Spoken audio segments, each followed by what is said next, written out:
When the pandemic compelled me to start working remotely in March of 2020, I immediately faced a fundamental problem, namely finding something cataloging related to do for 40 or so hours a week. Before the pandemic, I worked almost exclusively with physical materials, not just in my current position, but in my entire library career. With the help of my supervisor, though, I was able to find a project, namely revising enumeration and chronology information in item records for items in the WSU Music Library. It was not a particularly challenging project, but it was music related, it passed the time, and it needed to be done. Before I turn to the details of what I did, a few words about Ex Libris Alma, the ILS currently used by WSU, would seem to be in order. Here is an Alma item record. Alma is web-based, so if one has one's login information, one can work inside of it from any device with a web browser, creating one fewer obstacle to remote work. There are 4 tabs of information here: General, Enum Chron, short for enumeration and chronology, Notes, and History. For this project, I was only concerned with the first 3.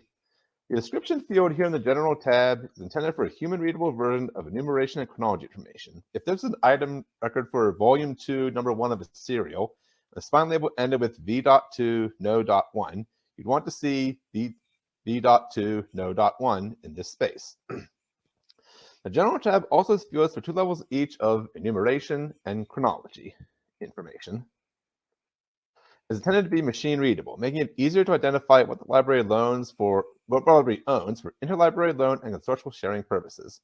Because it's intended for machines, it only needs a number, so you'd only need to put 2 in enumeration A and 1 in enumeration B. For more complex enumeration and chronology information, the Enum Chron tab offers 8 levels of enumeration information and 5 of chronology information. The Notes tab has, among other fields, a public note visible to library patrons and a fulfillment note visible to circulation staff when an item is checked in or out. The roots of the Enum Chron project, as it's known in the WSU Library's Technical Services Department, predate the pandemic. In 2013, WSU migrated to Alma from III Millennium, which does not have holdings records. Enumeration and chronology information was stored exclusively in the description field of the item record. Records created and updated since then have had the information properly entered in holdings and item records, but there were still a lot of older records with it still in the description field. In 2019, the other cataloging librarian here at WSU compiled spreadsheets of item records that had information in the description field, but nothing in any of the enumeration fields. Everyone in the department was assigned 1 or more of those sheets. And as I'm the only person in the department with any musical expertise, I was assigned the music library sheet. We were to go through each item record shown in the sheet and correct the information, doing so without the item in hand if possible, and pulling the item if necessary. While we all wanted to get it done, we all had too many other, even more urgent things to do, and I was not an exception. By the middle of March 2020, I reviewed just over 400 items out of 4,912 on the music sheet. When the pandemic hit, though, nothing else particularly music-related I could do remotely. It became one of the main projects on which I worked each day. There were a number of recurring problems in the music sheet, most of which I can resolve without the item in hand. Information on parts that ended up in the description field in the migration when it more properly belonged in the public note and fulfillment note. A number of series whose volumes are cataloged separately, such as the various recent researches in series from AR Editions, had their volume number in the description field when it more properly belonged in the call number in the holdings record. And legitimate multi-volume items, particularly collected editions, usually have accurate information in the description field, but no enumeration information. For more complex editions, such as the Neue Mozart-Ausgabe, the Enum Chron tab came in very handy. Legitimate multi-volume items have also required additional coding in the holdings record using the MARC holdings format, which I do not have time to describe in detail. As a result of items in the sheet, I colored the rows for them in blue. While a majority of the issues with the items could be resolved without having the item in hand, a substantial minority could not. Information on parts is not always clear. I could have resolved some of these just from looking at the item, but that was impossible. Some items had enumeration information in them that did not match what was in the bibliographic record, meaning that they would need to be pulled and remarked. And a number of them had parts information that did not line up with the bibliographic record at all, making it necessary to recatalog them entirely. In particular, using a record for the score of a chamber work when the item in hand with the score and parts was depressingly common.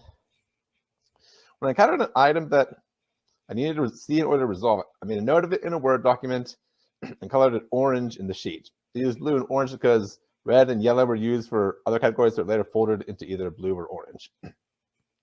Among music items, collected editions best illustrate the benefits that this process has for the user. This image shows a part of the page in WSU's OPAC for the collected edition of Telemon's works. Specifically, it shows what it looks like without enumeration information in the item records and additional coding in the holdings record. See which volumes of the edition WSU says you would need to click through several pages of item records.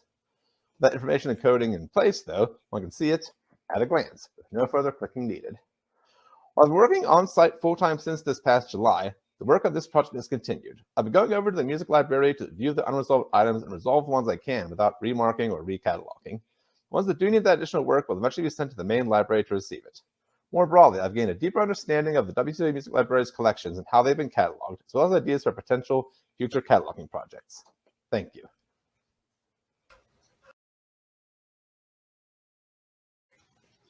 Okay, so today I'm going to talk about bound widths, and I mean those publications that are, it's when you have a bunch of different publications that were probably issued unbound or with a paper wrapper, and the owner took it to a bookbinder and had them bound into a single volume.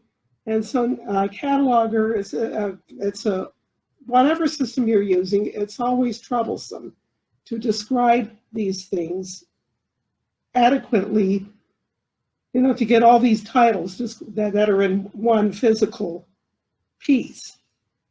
Well, my libraries, the Texas A&M University libraries, migrated from Voyager to Folio, which is still in development. Just last month, we went live. And we encountered a problem. We're using Viewfind as our display. Folio is kind of behind the scenes, and Viewfind is serving as the public view. And it turns out that bound widths are not displaying well in Viewfind. And so I'm going to show a little bit of this and talk about what I'm trying to do in the meantime. Okay, so here we have okay. Yeah, you can see it. On the left is the Voyager bound width model, which is basically you have the first title and the volume, and it has a holdings, the muff head or mark holdings, and an item record, and you have your other titles that are bound with it that are connected to the same, they're actually connected at the item level. Well, in migrating them to Folio, in the course of migrating, they had to build a dummy collection level record or a parent record. They call it parent and child. A parent-child record, and the different bib records are connected to that collective kind of record. Now the news is that in a later release of Folio, this model is going to change. It's going to look something like this, where you still have the parent record and the children, but each child is going to have some version of its holdings and items. It looks like a lot of moving parts to me, but this is not available right now. So here's a kind of a glimpse of a Voyager bound width record, and I can't see it very well. I'm going to blow it up. I picked this example because we have 3 copies of it in 3 different bound widths. Lovely. Well, you can kind of see here the mark fields and where we have the bound width notes on the left side. And if you look real carefully, there's 3 holdings here. Okay. In Folio, here you have the 3 different holdings. You can kind of see that at the top. And down here, let me blow that up more.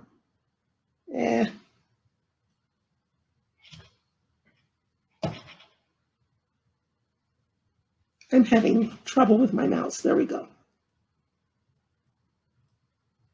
You can see the 3 dummy kind of records for the 3 different bound widths. Okay, so it looks okay in Folio. Here you have one of the holdings records, which gives the call number. You have the call number up here, and here's a note. It says, bound in a single volume, which contains 22 titles and is cataloged under the call number of the, whatever. So that looks okay in Folio, but when you do, this is a keyword search, all titles, in Viewfind, the public view, what you see is this. Come on, blow up. Blow up.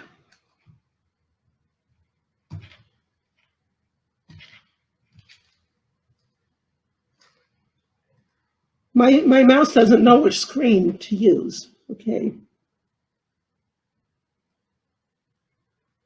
There we go. There are 45 titles spread between these 3 copies. Now, if you look at this, this is the title I searched under, the Defensa de la Silla. And it tells us that it's a book, but it doesn't give us the call number or the location. And there you do see a call number and location for one of the titles.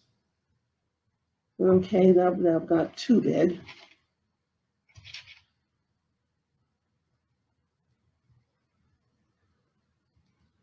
But the reason why it says is here you see says it's in the colonial Mexican, and then you have your call number and it says it's available. But what you're looking at there is a second copy of this particular manifiesto that is not a bound with. So the titles that are bound with, you're not seeing some very important information like what collection it's in or what the call number is. And the reason why it's not displaying is because, like in the Voyager model, like I said, they were all connected to each bound with had one item record and one holdings. And in Viewfind, you need a holdings and an item with each bib. This is just what you see if you do a direct title search. Okay, now if you go to a bigger view, now this is the item description. You see the bound with note, but all the notes are kind of put together. You don't really see individual notes. They're just all under item description. Felicia, could you wrap up? We have Okay. about a minute. Oh, okay. Sorry about that. Sure. So, and you can go to the staff view and find all this information, and go to the bottom of the screen and find the location and call number. But how many patrons are going to go to the staff view and scroll to the bottom of it? Probably not very many. So jumping ahead, one solution to taking care of this is to have separate records for each title with the bound with note and the holdings. You have holdings and items to each bib record. And the advantage of that is that you have complete bibliographic information for each title. The disadvantage being that it's very laborious, and you don't want to do it if you have a bound with that has a lot of titles in it. Another solution, which is you see done often, is to have a single record with a very long contents note and maybe 7 XXs.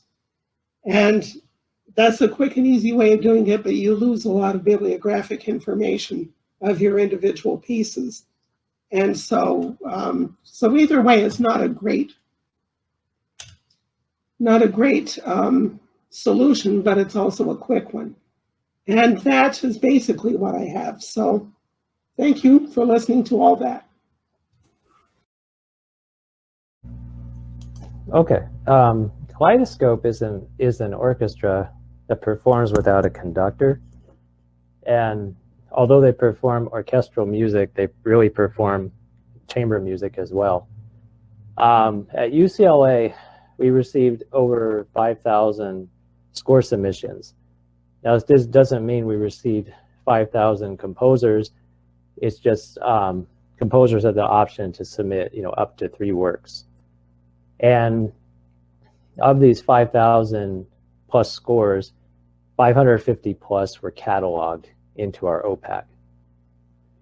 And of those 550, 110 were finalists that were selected by Kaleidoscope as the winners.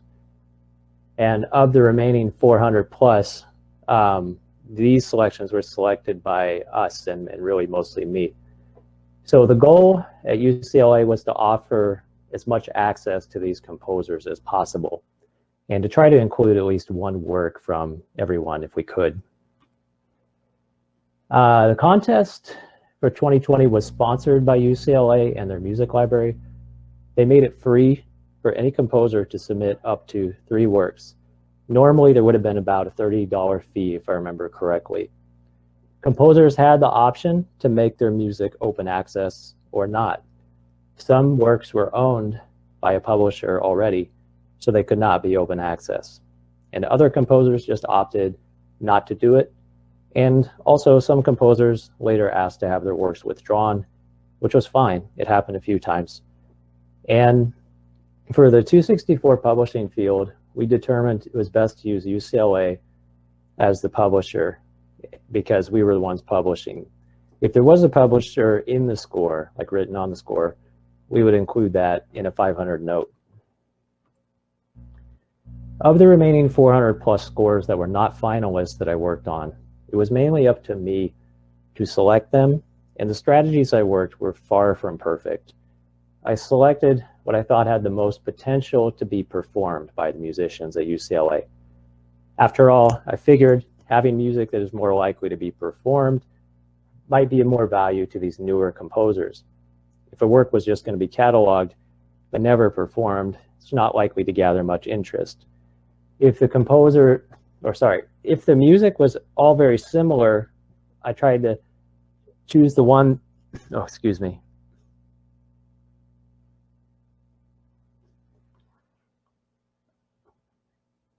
I'm sorry, I'm having some kind of problem with my computer.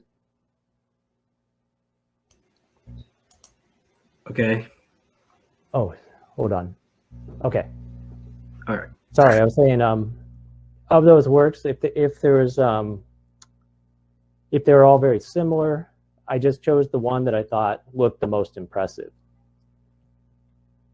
Sorry about that. One of the things I discovered was that a lot of works were very unusual in the instrumentation. It was a fun challenge because a lot of the subject headings required a lot of careful, analysis, and there were things that were just I wasn't used to doing. A few examples included a work for electronically modified trumpet and electronics, a work for a ditzy and cello, which is like a common name for flute in China, and a work for solo horn and video. So overall, I really enjoyed this project. It was the first time that I was working with eScores and open access. There were tons of solo instruments, tons of duets, lots of chamber ensembles. And it was nice that there's the chance that a lot of this music will get performed. Even though I only worked on a fraction of them, it just made me happy to know that I was able to contribute to this project and that they'll still be accessible for people in the future that may want to do a little exploring. And the works I didn't get through, they're still accessible if people want to search for them. It's just that they don't have full metadata. So that's all my talk, pretty short. All right. Hopefully everyone can see my screen. I have audio set to share. There will be audio and one video played during this presentation. So good afternoon, everyone, and let's jump right in. By the early 1990s, gangster rap music had saturated American airwaves, television, film, and fashion. Gangster rap works depicted the lifestyles of real and fictitious Black gangsters surviving in American cities encircled by the war on drugs and a post-industrial U.S. economy. Sounds kind of grim, but some of it's pretty fantastical too. Some of it was very real. During this period, G-Funk, a fusion genre of gangster rap music and funk music, also made headway throughout the U.S. G-Funk music features samples from existing funk records or live instruments performing funk music. Like other hip-hop works of the era, soul and disco samples are frequently incorporated into G-Funk works too. By the mid-1990s, musicians and record labels outside of California began producing their own regionally influenced G-Funk works. Houston-based Rap-A-Lot Records released gangsta rap records by local and regional musicians with guest features with West Coast rappers from the era too. Willie D, a member of the Houston-based rap group The Ghetto Boys, released Play With Your Mama in 1994 on Rap-A-Lot Records. This single features West Coast gangsta rap / G-Funk icon Ice Cube and features samples by Benny King's 1975 song, Supernatural Thing, as well as the Honey Drippers' 1973 single, Impeach the President. Here's a brief clip from the official music video, Play With Your Mama. Hey, didn't your mama tell you not to talk when grown folks is talking? Will you shut your mouth when grown folks is talking? We don't play that. So you need to just go on and play with your mouth. Willie D. The gangsta love is on the go once more. I've been so low 2 in a row. Still got a bank full of money, fancy cars, a big crib. And just so everyone knows, a big part of this video is also about negative reviews Willie D got for a previous solo album. So that's kind of the guy you saw earlier with the Willie D mixtape. He actually ends up kidnapping them later in the music video, but we unfortunately don't have time to watch the whole thing. Houston's own MC Wickett Crickett released his only known and official album, Where You From, in 1996.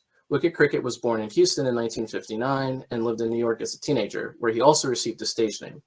He returned to Houston and met Willie D, seen in the previous slide, while they were both in high school together. Where You From was released on vinyl, CD, and cassette, with the issue number seen here in 1996.